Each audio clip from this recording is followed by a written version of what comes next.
Hello प्यारे बच्चों, कैसे हो आप लोग। वेलकम टू आई पढ़ाई। आज के सेशन में मैं आप लोगों को रिलेटिव मोशन के बहुत ही इंपॉर्टेंट कॉन्सेप्ट्स बताऊंगा, वो भी बहुत ही जल्दी जिससे कि आपका रिवीजन बहुत प्रॉपर वे में हो जाए और आप सारी चीज़ों को एकदम परफेक्टली जान पाओ। तो स्टार्ट करते हैं हम लोग अपने इस टॉपिक को, रिलेटिव मोशन। देखो, इसमें सबसे इम्पॉर्टेंट चीज़ें जो पूछी जाती है उसमें दो ही खास बातें हैं इम्पॉर्टेंट है, जैसे कि एक तो रिवर वाली प्रॉब्लम्स और दूसरी रेन वाली प्रॉब्लम्स। रिवर वाली प्रॉब्लम में जैसा कि यहाँ पे डायग्राम में दिखाया है कि एक बोट अगर रिवर में इस तरह से अपने आप को प्रोपगेट कराने की कोशिश करेगी और मान लो कि रिवर इस तरह से फ़्लो कर रही है, रिवर इस तरह से फ़्लो कर रही है, तो बोट को जो चला रहा होगा उसको ये लगेगा कि वो बोट को सीधे सीधे चला रहा है, लेकिन रिवर अपने फ़्लो के साथ बोट को आगे ले आएगी। तो यहाँ पे खड़ा हुआ एक मैन ये देखेगा कि जो बोट है वो इफ़ेक्टिवली इधर जा रही है। बोटमैन को ये लगेगा कि वो बोट को ऐसे चला रहा है, क्योंकि बोटमैन को रिवर फ्लो होती हुई नहीं दिखेगी, क्योंकि वो तो रिवर के साथ साथ फ्लो हो रहा है, वो तो खुद बहता जा रहा है रिवर के साथ। उसको ऐसा लगेगा कि वो बोट को सीधी सीधे लेके जा रहा है। तो मैं आपको ये यहाँ पे लिख देता हूँ कि this is path observed bye boat.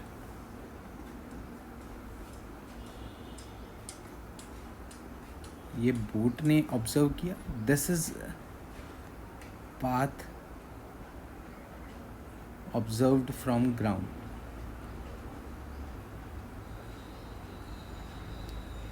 तो ये कंडीशन होती है, जो नेट वेलोसिटी होती है, रिजल्टेंट वेलोसिटी होती है, वो हम ग्राउंड से ऑब्जर्व करते हैं, और जो बोट में बैठ के ऑब्जर्व कर रहे हैं वो बोट की रिलेटिव वेलोसिटी है।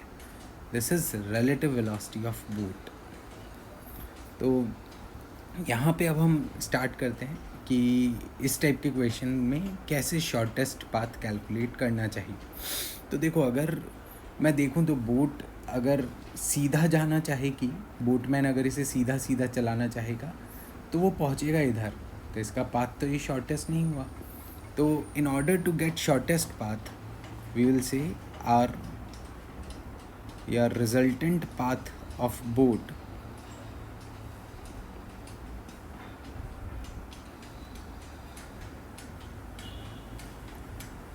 Must be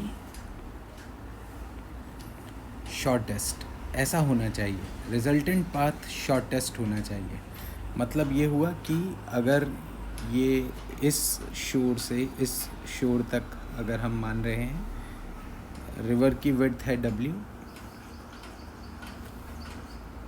and river is flowing in this direction, river ऐसे फ्लो कर रही है, तो हमें बोट को इस डायरेक्शन में चलाना होगा, बोटमैन को इस डायरेक्शन में चलाना होगा। इससे क्या होगा कि बोटमैन अगर इस डायरेक्शन में चला रहा है, रिवर इधर है, तो रिजल्टेंट वेलोसिटी उसको इधर मिलेगी, दोनों का सम।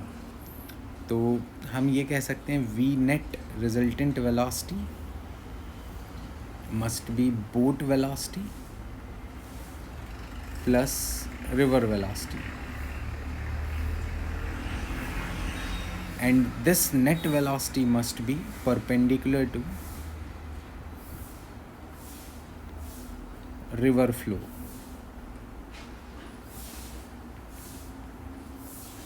अगर ऐसा आएगा तो हमेशा ये शॉर्टेस्ट पाथ होगा, this will be shortest path. तो what is the shortest path length? This path length is equal to width of river. यही तो शॉर्टेस्ट पाथ की लेंथ होगी, जो विड्थ ऑफ रिवर है। और टाइम कितना लगेगा इस शॉर्टेस्ट पाथ में? तो it is width divided by net velocity. How do you find net velocity? अगर हमें रिवर वेलोसिटी पता है, हमें बोट वेलोसिटी पता है, देखो ये बोट है, ये रिवर है और ये वी नेट है, तो वी कैन यूज़ पाइथागोरस। तो आसानी से यहाँ पे पाइथागोरस की हेल्प से हम ये लिख सकते हैं कि वी नेट का स्क्वायर प्लस वी रिवर का square is equals to V boat का स्क्वायर। बस इन सब चीज़ों से हम लोग कैलकुलेट कर पाएंगे। नेक्स्ट होता है शॉर्टेस्ट टाइम। अब शॉर्टेस्ट टाइम क्या हो सकता है, तो देखो बोट को एक एंड से दूसरे एंड तक क्रॉस करने में मिनिमम टाइम कितना लगेगा ये हमें निकालना है ना। बोट को एक एंड से दूसरे एंड पे क्रॉस करने में कितना लीस्ट टाइम लग सकता है। तो we can say time is equals to width divided by velocity perpendicular to flow. देखो जो हम जिस डायरेक्शन में डिस्प्लेसमेंट लेंगे उसी डायरेक्शन में वेलोसिटी लेंगे। तो अगर एक एंड से दूसरे एंड तक रिवर को क्रॉस करने में हम इस डायरेक्शन में विड्थ जितना फ्लो करके गए, तो हमें इसी डायरेक्शन में perpendicular to river flow velocity चाहिए। दोनों का रेशियो हमें टाइम देगा। तो अगर मैं रिवर के परपेंडिकुलर डायरेक्शन की वेलोसिटी को मैक्सिमाइज कर दूँ तो हमें टाइम की मिनिमम वैल्यू मिल जाएगी। तो लीस्ट टाइम, शॉर्टेस्ट टाइम होगा width divided by V boat. Boat की वेलोसिटी से इसे डिवाइड कर दो। और हमें इस केस में कैसे चलना होगा, तो चलने के लिए हमें ऐसा करना होगा कि यहाँ पर ये रिवर है और बोट इसको ऐसे क्रॉस करके जाए, बोट ऐसे जाए, ठीक है। बोट ऐसे जाएगी, रिवर फ्लो ऐसा हो रहा होगा ना। इसको बोट की वेलोसिटी को हम थोड़ा सा इधर लिख लेते हैं, ये वी बोट हो गया, रिवर वेलोसिटी इधर हो गया। तो रिजल्टेंट वेलोसिटी जो हमें मिलेगी that is in this direction. हमारी बोट यहाँ पहुँचेगी लेकिन उसको पहुँचने में लीस्ट टाइम लगेगा, it will get minimum time. तो this is the condition of least time. और यहाँ पर हमारे पास सिंपल सी बात है, जो भी टाइम का मिनिमम वैल्यू होगा उसमें हमें विड्थ को डिवाइड कर देना है बोट की वेलोसिटी से। और कैसे ट्रैवल करेगी boat, perpendicular to the river flow, हमेशा इस तरह से फ्लो करेगी। And the last one, drift in crossing the river. River को क्रॉस करने में वो कितना रिवर की तरफ फ्लो कर जाती है उसे ड्रिफ्ट बोलते हैं। This distance in the diagram is our drift, ये ड्रिफ्ट है। तो सिंपल सी बात है यार, देखो अगर मैं कहूँ कि बोट की रिवर के पैरेलल वेलोसिटी कितनी है, तो it is V R minus V boat sine theta. और बोट की रिवर के परपेंडिकुलर वेलोसिटी कितनी है, it is V boat cos theta.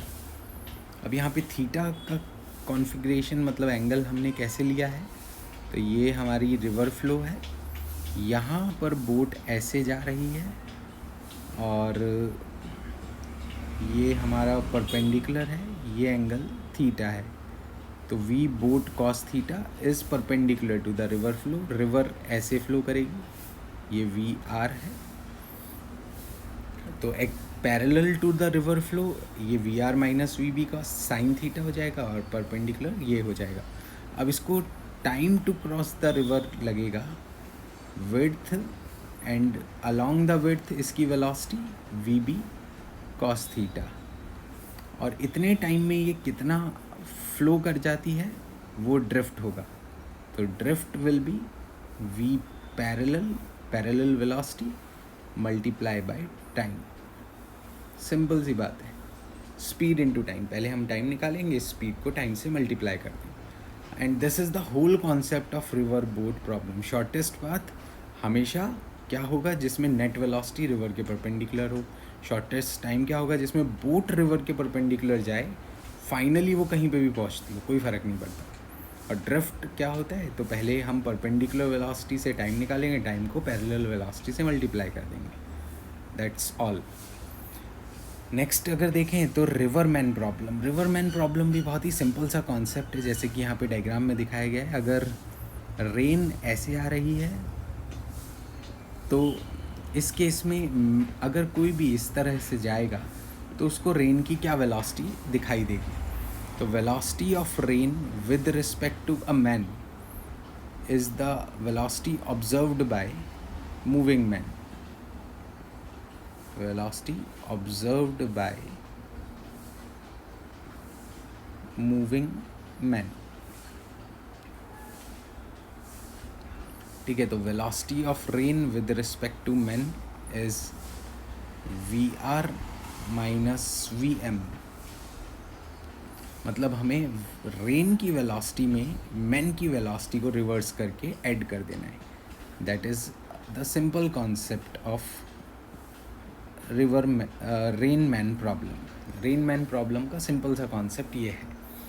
For example, if rain is falling as per the diagram downwards and this this girl is doing bicycling from left to right. ये इस तरफ जा रही है. तो what I will do, I will add its reverse vector minus VM, and hence the resultant vector of rain is this. That's why woman has to hold his umbrella in this direction. देखो umbrella का direction ऐसा ही दिया हुआ है ना. ये हो गया अम्ब्रेला अपने आप को प्रोटेक्ट करने के लिए. तो what is the angle for this? तो I can write tan theta is equals to VM by VR. मुझे इस एंगल पे अम्ब्रेला होल्ड करना होगा. What is the value of VRM? तो that is very easy. By Pythagoras theorem it is VM square plus VR square. देखो ये confuse मत होना कि मैंने माइनस साइन क्यों नहीं लिया. Minus sine is just for direction. यहाँ पे हम मैग्नीट्यूड्स निकाल रहे हैं इसलिए डायरेक्टली ऐसा कर सकते हैं. तो जितने भी रेन मैन प्रॉब्लम्स हैं उसमें सभी में ये कॉन्सेप्ट यूज़ कर सकते हैं कि it is always addition of rain plus minus of VM. ये दो चीज़ें इसमें पूछी जाती है, किस एंगल पे होल्ड करना है और रेन की वेलोसिटी कैसी फील होगी. तो दैट इज़